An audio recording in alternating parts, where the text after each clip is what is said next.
There's so much news over this weekend that I figured we would cover. This seems like a fitting place to start. I do think it's very cool that they had this awesome cut-in for like all of the different teams, and they're all like stanced up like, where the fuck is this guy? I'm gonna beat his ass. Unbreakable X-Men. The Unbreakable X-Men.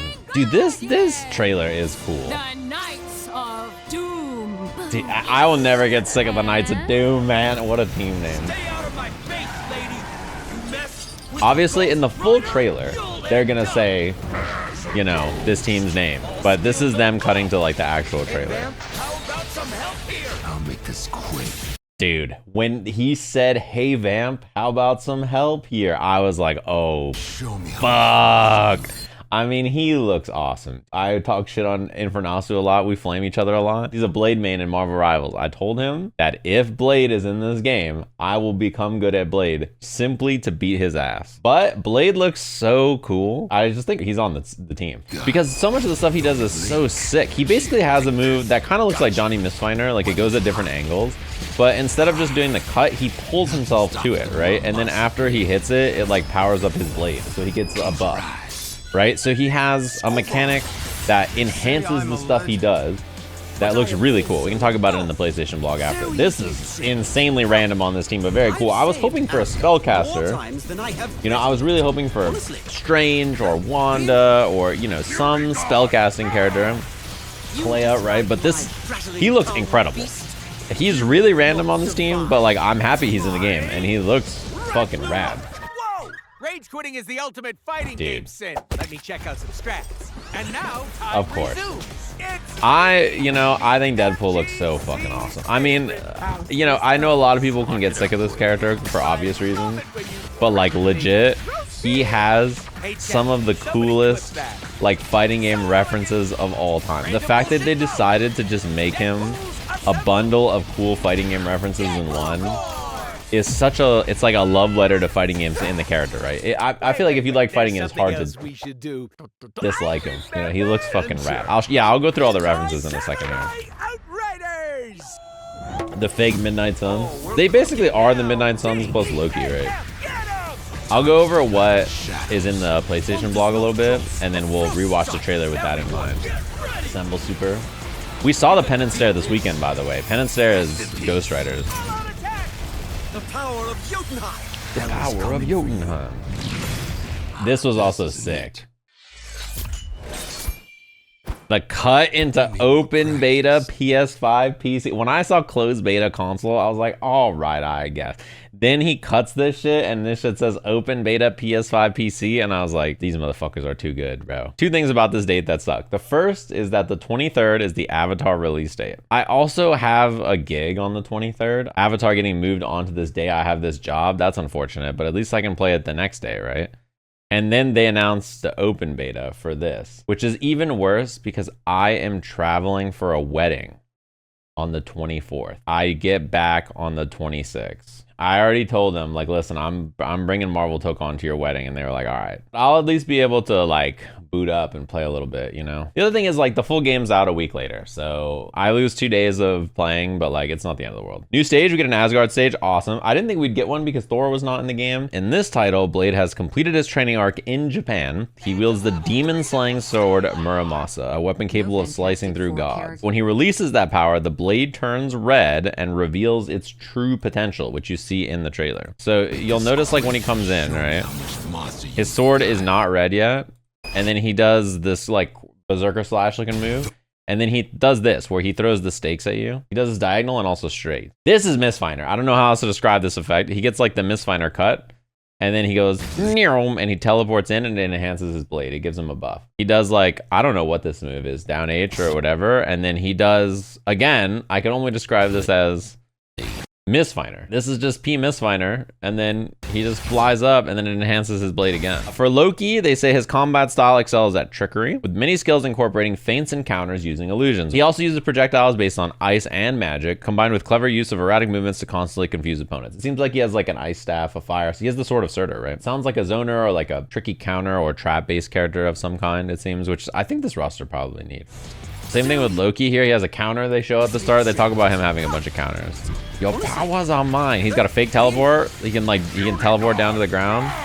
He's got like magic with the staff, he's got ice, and then he's got fire. This is the sword asserter, no? Is this what this is supposed to be? And then Deadpool. He uses guns, grenades, and swords along with high-risk techniques that involve taking damage himself. We could probably guess which one of them are, by the way, but you know. In this title, Deadpool has somehow obtained a game strategy guide from beyond the fourth wall, granting him access to a variety of unique attacks from fighting games of legend. Filled with a love of hype and excitement, he enters the arena with an outrageous arsenal of crowd-pleasing moves. He Naruto runs. His running animation is just Naruto. Then his grab, he does the Johnny Cage nut punch. Then he does, this is the Ginyu Force pose. And then he does the Jacko pose. I'm assuming this is just his crouch animation.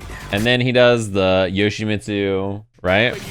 Then he has the hook and the uppercut with straight up just the Mortal Kombat. Like, look at the way it's animated too. Like the uppercut and everything with the toasty coming in on the side with the cut in and everything. And then this with the T-pose. I don't even know what, I guess this is just like fatality pose. Then he does the deflect from the X-Men movies. He does a Roman cancel. This is an RC. He RCs. And then he does, I saw this and I was fucking losing it. It's just straight up the foot dive from Doom. He stole this shit. In the Japanese trailer, he says romantic when he does the RC. That's sick.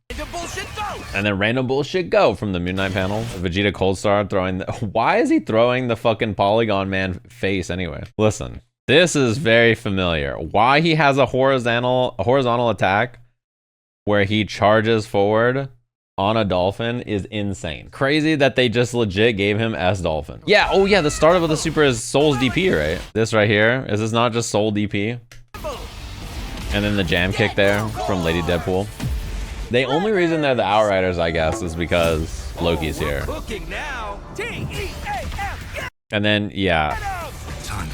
This team is very cool. I will say that this roster for this game, the way all the characters play, they play how I imagine them to play in a fighting game based on them being Marvel characters. One thing about Marvel vs. Capcom, a lot of the characters in there are very beloved and iconic and do a lot of stuff, but they don't really play how you would expect them to play in like a fighting game. Kind of like if you think about Magneto being like an 8-way air dash, tri-jump, twerking on your head, instant mix-up, kicking you character, doesn't really make a lot of sense. Like that's not really who Magneto is, right? But if you think about Magneto in this game, he's shooting rocks and creating debris and manipulating metal and dragging you in and then doing a bunch of, like, you know, he's got a bunch of stuff. I personally, gameplay wise, prefer Magneto in Marvel 3, but the Magneto in this game is much more like how actual Magneto should be fighting in a fighting game. Now that I think people have seen all the characters, I think people have been like, nah, this roster's kind of heat. I get the impression that a lot of people really like this roster. It's missing some stuff though, to be honest with you. Yeah, there's not a lot of ladies here. I thought for sure Psylocke was gonna be a lock in this game when they had the X-Men team as an example. No Jean, no Rogue, no Jubilee, no Phoenix. I mean, the problem is a lot of them are X-Men. Unsurprisingly, when it comes to diversity, the X-Men have really like a good spread. Before today, the characters I was most interested in are Spider-Man, Magic, Black Panther, Wolverine, Storm. Now it's like, oh fuck, because I think I'm playing Blade. Deadpool and Loki are both like, they look a little tempting. I think Loki, for me personally, maybe a little bit more than Deadpool. He looks like a character that's gonna have good assists, you know what I mean? I'm like looking at him and I'm like, you're gonna have some bullshit. Okay, so next, when I saw the Panda Galio, I was like, yo, Galio? And then this shit went down, I was like, yo, Kale? You know, I was like, yo, Kale in the background? I was like, oh. Together we'll light up the dark. And when I heard that, I was like, oh shit, it's Lux. I knew immediately. I was like, oh shit, it's Lux. And I'll be your beacon when you and I thought to myself, like, oh, like she looks cute, I guess. They did a good job. Like she looks pretty good. You know, Emily loves Lux. And then I saw the gameplay and I was like, wait, this character looks fucking rad. They did a really good job with her. Like, I think her animations are sick. I think her new outfit is fucking rad as well. And this shit, obviously, this character is not done because they only showed this. They just released 2 characters, so I'm not surprised that they're not. Dude, when I saw the gunshots, I was like, Samira. I got immediately. I was like, it must be Samira. Let's fucking go. My girl's here, dude. Dante is as beautiful as the day I left him. From the dawn of time, since I've been making videos about who I want in this game, the top 2 characters have been Samira and Set. And that rounds out this first year, all 6 characters, which is just Thresh and a bunch of ladies. The new fit's awesome. I like this battle skirt wing situation. And I think the wings are probably because she does a lot more mobility stuff, right? Like I could see this being one of those moves that you do, and then depending on like what her air actions are from this, if she only has dive kick, then she only has dive kick. But I could see this being one of those moves that you do on block and then air dash or high low depending on like what her air options are. She has a dive kick. She's got the fucking, what's this character, Lucilius's fucking spinny thing from Granblue. She's got the white woman sweep. Yeah, great form. Like really well executed white woman sweep. Then she can place these like portals that shoot. These are really cool. That was a cool idea for the character. Like if she can just place these and they stick on you, it's pretty cool, right? Reminds me of Ingrid super. It's so funny that Ingrid came out and everybody's like, oh, this Lux character is really giving me Ingrid vibes, even though Lux has been shooting laser beams for 20 years, you know? I mean, she's a character that I didn't really care to put in the game because I was like, eh. I know a lot of people really like her. She's insanely popular. So I like am not that surprised, but her gameplay looks rad. Like Ahri to me is not a League of Legends character that I care that much about. I mean, I played her because she's a pretty simple mid laner, so she's a character that I played. But when I saw her gameplay, I was like, oh, she's an air dash, like box dashing mix up airborne character, and I was like, wait, that's kind of hype. Seeing Lux, I'm like, yo, are they just gonna make all the mages like she has a dive kick and like she can like do portal sets and shit? I'm like, bro, is she gonna be like a mix up air dashy character or something too? Like, what's going on here? She looks pretty fucking rad. And then, you know, friendship ended with Lux. Dante's here, guys. You think I give a fuck? I mean, maybe I'll play Lux, you know, but like, come on, man. If you don't know, she is a Dante reference in League of Legends. She has Dante style meter. Her ult is called Inferno Trigger. She has Stinger. She has like the Rainstorm stuff. Like she's got tons of Dante stuff. So yeah, I saw people saying another gun character who's a zoner, and I was like, bro, this is not a zoner. She's also pretty far out, right? She's probably going to be like 4 months from now or something, 5 months from now. Okay, other news for the weekend. Let's go through this. So here is the Avatar Season 1 Pass roster. They revealed the characters for this, and they revealed the vote, which we'll also talk about afterwards. So Avatar, I think, looks awesome. I gotta say, they got given a pretty bad rap here. It got moved from early July to end of July. It's now on the 23rd. Now, Tōkon has a beta on the 24th, and then a week later, Tōkon comes out. So the timing is very unfortunate for them. But here's their year 1 pass. I think great choices. Iroh, Ty Lee, and Lin, I think make perfect sense. I think Bolin as being a second Korra character because they have 2 Aang characters, 2 Korra characters, right? And then the vote as the last character. And then here's the vote character. My guess is that highest like chance characters of getting voted in are Boomy and Amon. But yeah, I think this game is going to be really fun. I think Avatar itself is a pretty challenging but rewarding fighting game. It's a game that like really values your time and is very cool. I think their release timing, unfortunately, is very bad for them. That being said, those games are pretty different. Not everybody wants to play a versus game. So if that's the case, like there's something else for you to chew on instead. It's really fun. I don't have a lot of complaints about the game. The character power is like really high. They have unique fun systems. Kind of reminds me of like BlazBlue sort of, and like all the characters have unique, interesting, fun systems that are like super cool. The game just feels fun to play. Like every character is snappy, has cool stuff to do, has fun combos. Shit is dope. Okay. Robot Kyle. Why'd they have to make him so sexy? Like what's going on? He looks insane. The fucking visuals on this character, the animations and stuff, they really went out of their way to make this character look fucking awesome. Like he animates so insanely well. Not only on all the goofy shit he's doing, like that was his JH, which is huge. On his scoot, on his fucking rockets, on the command grab, the way he rolls out the mat. Like the animations on the fucking air dash, the special. Like look at the way he animates on his face as well. Like the way his face animates. This is his command grab. His dust animation. Everything about him is like, they went insane. They just were like, how sick can we animate this character? Self-destruct super. It's back. The mats. The animations for this. Like basically everything about his animations are insane. Some of their best work ever. Like the way he like fixes the hair and he gets the shine on there and stuff, like some of their best work of all time. RoboKai can trip up opponents with his many tricky moves. The way he rolls out Matt looks so fucking sick, by the way. I'll show it when they talk about the Matt, but he has his own meter as well, by the way. Electric gauge. Electric gauge. Certain It's in the bottom actions left. Increase or decrease the electric gauge. There are And he has 3 different levels to within his the moves. electric gauge, with Robokai's special moves becoming more powerful as the level increases. You know, this mat gives him electricity. Look at the way the mat rolls out, by the way. The animation is Creep a so mat good. on the ground in front of Robokai. The electric gauge increases. It's while just he is so on good, top man. of the the mat is fucking rad. Use this after landing a Knockdown, plant the or when mat, you're far get the from gauge. opponent, He builds this you pretty charge easily, up it the looks like, because he electric can just gauge. sit on it while zoning and just get, yeah, look at how fast he's Junkie building that shit bargain. while shooting rockets. Unleashes a projectile forward. Expands Junkie bar. electric gauge upon Everything has Kai in the activation.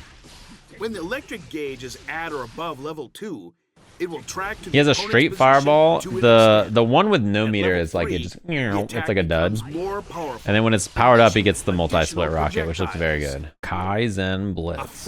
This is Scoot from Bridget. Kickstart. Yeah, he got the segue. He hops on that shit. Level 2, it charges up the electric gauge. Yeah, that's When cool. the electric gauge is at level 3, it does not charge the electric gauge, but performs a powerful follow-up attack that knocks the opponent down. Yeah, you get a hard knockdown to place mat. In theory, if you have tiered like the level 3, you place the mat after, and then you can gain more meter than if you get the level 2. With the level 2, he gains the meter back. He has like 50 electric gauge. When the electric He does the gauge, scoot, and he goes to 70. a throw move, Command grab that shocking builds the him opponent gauge. with powerful electricity. Charges the electric gauge on hit. Although it can't be blocked, If he command grabs you on the mat, he gains unless 70. you're very Fucking close to the holy opponent shit. and leaves you wide open. Yeah, I'm wondering how much he starts with too. I'm guessing 50 because they start with 50 in a lot of these clips. Expends electric gauge upon activation. Lucky When the launcher. electric gauge is at or above level 2, you can land additional attacks on the opponent after they are Yeah, and he launched. gets to rebuild his At gauge with level the scooter 3, at the end as it well. launches Like you them do this even twice, you higher, launch them, and then you do creating scooter here, and then you build back to deal level 3, major and now you have it damage. again. Like you want to keep, Try incorporating you want to use this scooter at the end into of your your combos a lot, I combos. think, because it just rebuilds gauge. Beautiful sky today. Either way, like the scooter is the Command rebuilding movement, option. It is possible to move freely using directional inputs. This for looks a pretty good set for like hover duration. mix-ups and stuff. When the electric gauge is at or above level 2 upon activation, it is possible to perform an attack right away to surprise the opponent with an overhead. Yeah, this is like, he used to have this in the last game as well. It wasn't a special move though. But this looks pretty good. This is his punchy super. Powerful series of attacks. Yeah, It continuously drains the electric gauge throughout the action. With the number of hits and damage increasing, the more gauge is available. Yep. The final hit is performed either when the electric gauge reaches 0. That's a lot of or punches. After pressing heavy slash. And you can choose not to spend it as well, by the way. Risky lovers. Fully They showed there that activate you can the just like hard mash it and engine, you're fine. This is a powering up self-destruction super Robokai's from the last special one. moves. This causes the electric gauge to continuously deplete, but he can use powerful versions of He gets tier 3 the special whole moves time. until it reaches 0. So self-destruct lets him When the use his electric enhanced gauge moves the reaches entire 0, time, he but at the end he explodes dies. It doesn't do that much damage, and I would imagine there are times where this is good because you can hit like fat combos like this and then the explosion wall breaks. Yeah, look at how much self-damage Robokai took versus how much damage he did in that route. Now, that being said, I would imagine being at 0 gauge is horrible. I don't think you want to end on 0 because what are you going to do to people with 0 meter? You have like a worse fireball, you have worse scooter, you just like are really bad. I think you want to be at like level 2 going into level 3 for a lot of the match is my assumption. Mostly because you just want electricity to like do stuff like this and then give yourself the mix-ups and the combos and shoot the projectiles, and like, that looks insane, by the way. This is his jump H, I think, or like his 5H. This is a insane looking normal. You're up close. He looks decently fast as well. With beautiful sky His like run and speed is like pretty sparky quick. Surprise. Things get tough for Robokai when he runs out of electric gauge. Yeah, like that's probably really bad for him because he has to figure out a way to regen it without having like access to a bunch of important stuff. To me, the way I envision this character is if you have high electricity, you can plant mat and then start shooting the rockets on it and keep your electricity high. And then if you happen to hit them, you have enhanced scooter, and level 2 or level 3 scooter is giving you back more electricity, right? So in theory, no matter what, as long as you have level 2 or level 3 when you hit someone, you are gaining resources. Yeah, this is the what's useless will always be. So this is a Dio reference as well. Crazy that we got 2 Dio references in the same weekend from Arxis. It was Robokai and fucking Deadpool in the same weekend.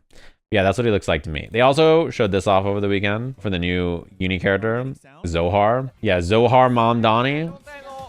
This character looks really, really cool. It's like Chaos kind of, but you like unlock it with like with certain attacks, and then you like have this fucking scary pin thing in the background trying to beat people's ass. Yeah, it seems cool. Like it seems like you want to kind of like flow in and out and like use a little bit of both.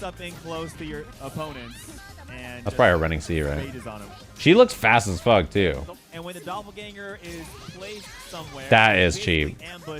This character looks really fun. I'm also happy that this game is updating stuff. And speaking of which, they announced this. I don't know if you saw for Granblue. This character's from Relink, right? And they have a trailer for this character. Yeah, this character looks cool. I don't know much about him, but I think he looks tight. He's got a big ass sword. He looks like Nero. What's wrong? The bandage sword is cool. I'll give him credit. I like that he punches too. He just looks fun. This also looks tight. Turns into a giant fucking dragon for no reason. He's like, all right, cool. This is devil triggers. Just baby, I'm praying on you tonight. He comes out pretty soon, right? Nintendo Switch version, September 17th. What is the character? September 17th, okay. New DLC character, new stage, new system mechanics, adjustments to system mechanics, character adjustments. Big ass patch. Yeah, old games getting updates. So they announced for BlazBlue, listen, most of this trailer is fluff. They announced Trinity Glassfill. I don't know who this is, but BlazBlue was like, this is our character we're adding to the game, which is cool. Like, you know, Lux from League of Legends. There you go. I assume they're making a new game, guys. It's the only thing I can think of in regards to BlazBlue. So also this got revealed. I think the single player of this game and like the way this game looks, Virtual Fighter is gonna be fucking insane. Wasn't even in the tournament. I'm not gonna lie to you. The gameplay of this story mode looks insane. I think it's gonna be huge. Like this game looks like it's gonna be massive.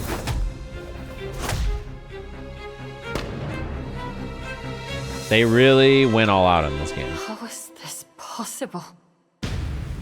It's basically just a Yakuza game, but the actual video gaming is Virtual Fighter. You know what I mean? Which is all everybody ever wanted from this game, I think, to be honest with you.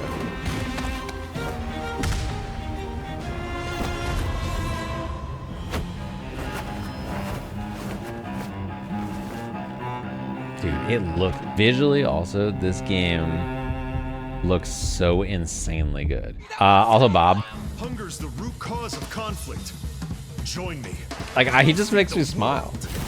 Dude, I agree. I don't like this outfit that much, but I think the hat is really funny. The hat saying bigger than ever is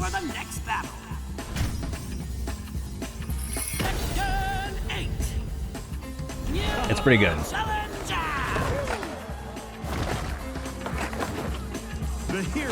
This is how, you know the way you're looking at Bob with this all over fit? This is how I'm looking at everybody who's on the Evo stage with like the Evo jacket and the Evo hat and the Evo lanyard and the Evo. This is how I was looking at all of them.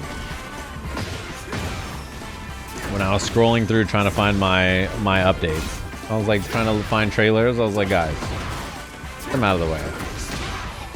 Dude, my favorite part, because I mostly just was a trailer viewer over the weekend. My favorite part was I was waiting for the Tōkon trailer and they were doing all of the announcements for Evo and they said, we have Evo Singapore coming, and the crowd went mild. You know when you like announce something and you're waiting for applause and there's no applause? That shit was like, dude, it was like, here we have Evo Singapore coming, and everybody's like, Like a butterfly, sting like a bee. dude, he looks awesome. He has like a bunch of new strings. He has a new wall ender they showed in here. He has like they have the armor again, and the power crush is the same. He has like a different stance transition. They didn't show any wave dash, but they do show the hell sweep. He does have a hell sweep, which like, yeah, I mean it's Bob, but they don't show him wave dashing at all. Slap, he's got the big ass frog press, so he just fucking splats your ass. That's a new tornado, right? Same ender. Eat your Down forward 2 into the super. He's very cool. burn my fat, roar my fists. Yeah. Yeah, he has a blue spark on that too. You'll need to spend the rest of your life paying for all your sins. Dude, what a plate. Triple cheeseburgers and onigiri. I mean, Bob's a pretty fun character, despite just being like a big dude. They make his character design really fun and cool. And they really leaned into him being like kind of like even goofier, I feel like, in this. Has arrived. I really like this Roger tease. This is a reference to the kangaroo video. No, sugar. The dog getting grabbed by the kangaroo video. And the punch. And the kangaroo just stands there. The special intro is so good. Looks like a kangaroo. Got the fists up. Like fucking, this shit looks awesome. Then there's an update for this, and there's an update for this as well. AOF 3, and adding 2 new characters. New balance patch with rollback. This game is 30 years old.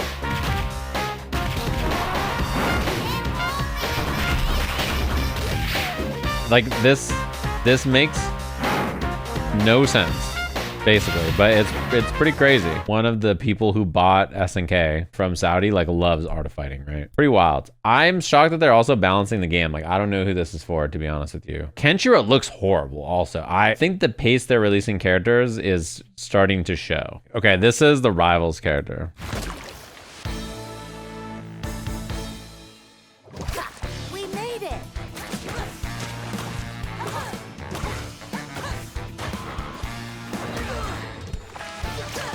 Legally distinct, not Kirby. Cute little duck slime character.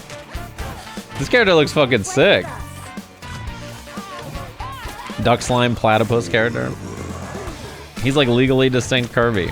Look, throwing the little ball. This shit looks cool. I played Rivals, yeah. But I mean, what's it called? This character is cool. The cannon move into the grabby hands. The hands are kind of ominous, I'm not gonna lie.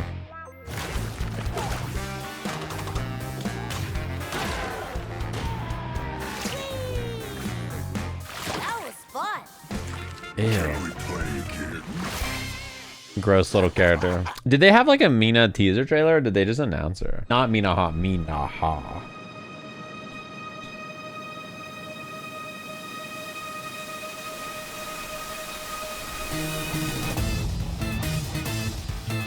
I mean, everybody loves the game, yeah. The only other things that happened this weekend that I was gonna say that came up were Ludwig beat Tyler 1.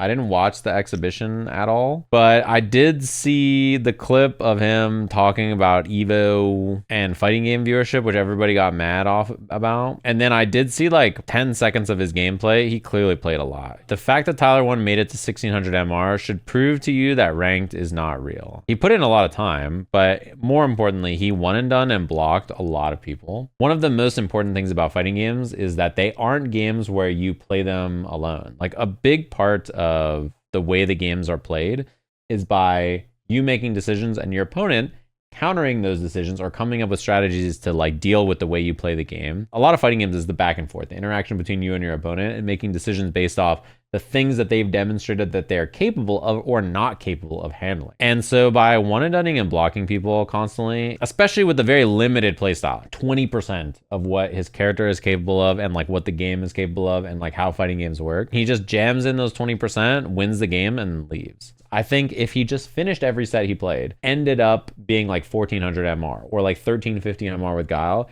he would be a better player than he is at 1600. Like his 1600 MR is inflated by cheesing the rank system essentially to only fight players who he can like beat with his play style, which modern is very hard to fight if you haven't played against it a lot and you don't have a lot of experience.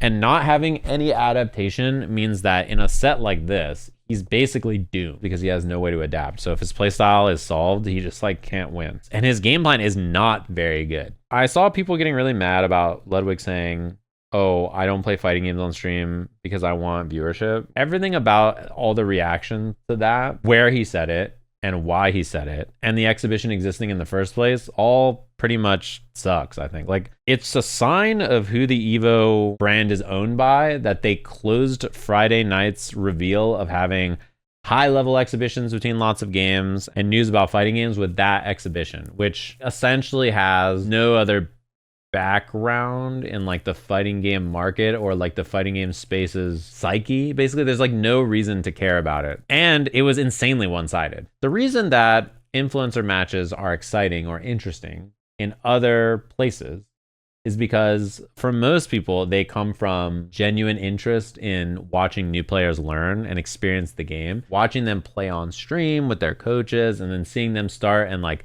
not be very good or not be very experienced or have no fighting game background at all, or maybe have some of some kind, and then improve as they go. And then watching them compete against each other and like put everything in is like the culmination of a journey that you take together with them. A lot of that was kind of missing from this because he didn't stream it. Going on the Evo stage and saying, I don't want to play this because it's not my main game and it has less viewership, is going to rub people the wrong way when you get invited to an exhibition that people already don't really see as like something that important for the fighting game ecosystem. And I would bet, I don't know how much everybody's being paid, but I would assume that the purse Ludwig and Tyler is getting is like probably much more than what the Evo champions are making that weekend. To show up and play and then say, I didn't stream any of my journey because fighting games get bad viewership is basically a deserved response for everybody who put together the exhibition in the first place. Evo deserves to get owned on its own stage for creating that situation to start. And it's a, I think, good summary of like where current Evo ownership is and where their values are. Evo got bought out and immediately set up a bunch of show matches and spent a bunch of money on it because the people who own it have no semblance of what fighting games are supposed to be or who are for. It's a nice thing though. If you have enough money, you can just buy anything and do whatever you want with it. The first thing people saw when Evo France happened last year, for a lot of people, was they're really diluting the Evo brand by like having a third location. They got bought and the first thing they did is say, you're so right, we're not gonna have 3 Evos anymore, we're gonna have 9. You look at like the decrease in attendees this year and you think about like the quality of the event, right? And like the problems it may or may not have. If you expand to 9, I mean, I imagine Evo suffered by having Evo Japan, Combo Breaker, which is run by the head of Evo, and Evo Vegas back to back to back. It is a lot of bandwidth for everybody to do. Now imagine if the entire year is like that, where every month there's a new Evo, and the people who work on Evo also work on Combo Breaker and CEO. And EWC. Before Jabali was at Evo, he was like the EWC fighting game guy. Like, obviously the quality of everything could take a hit. And even more importantly, they announced this weekend that they're doing the Evo grants thing. They have $1 million to give away to locals. You just have to sign up and sign on to whatever their Evo locals program is. Isn't it awesome though that not only did Saudi Arabia buy Evo, but then they own CEO and Combo Breaker also, pretty much, because both of the people who run those events work there. And then now they're like, we should also own the local. Let's make sure that there's nothing left. And you may be like, well, I don't care. It's like money for my local. Isn't that rad? You see the kinds of decisions they make, which are, I think, really awful. Objectively awful. Like, not like, oh, I'm a hater on the outside awful, but just like decisions that I think the majority of fighting game fans would say is like, I'm not so sure if that's what I'm looking for. If you don't like their choices, it doesn't matter because they own everything anyway. And then when they vanish and all that money disappears, you're gonna feel it. Evo losing its brand, the prestige of the event or whatever like that, I don't care. I'm not like, oh no, the poor Evo brand. But like, if you just think about the reality of it, it seems pretty bad. Live Golf is a common comparison because if you guys don't know, they bought a golf league and spent an enormous amount of money. Like, there's a contracted player who got like $500 million or something to play in Live Golf, right? Fighting games are a far cheaper investment for them, and there's no entity standing against it. I mean, for example, Evo happened. It just occurred. And for many of us, I didn't go, as an example. It didn't change the event at all. They just like took the commentary slots that I would be in and just plugged in a new person. I know that, but I think some other people think like, oh, maybe if some of these people don't go, like, it's gonna change things. Like, I don't think it changes. As an example, when I was banned for CPT stuff for like 3 years, I don't think anybody realized for a while. Some people be like, I just haven't seen you do CPT for a bit. And I'm like, yeah. I think people just like won't think about it that hard. I saw people, they were like, hey, I noticed you're not on, you didn't do 2XK on top A. I find that so surprising. You must be on Street Fighter instead, right? I'm like, dude, I'm not there. I'm at my house.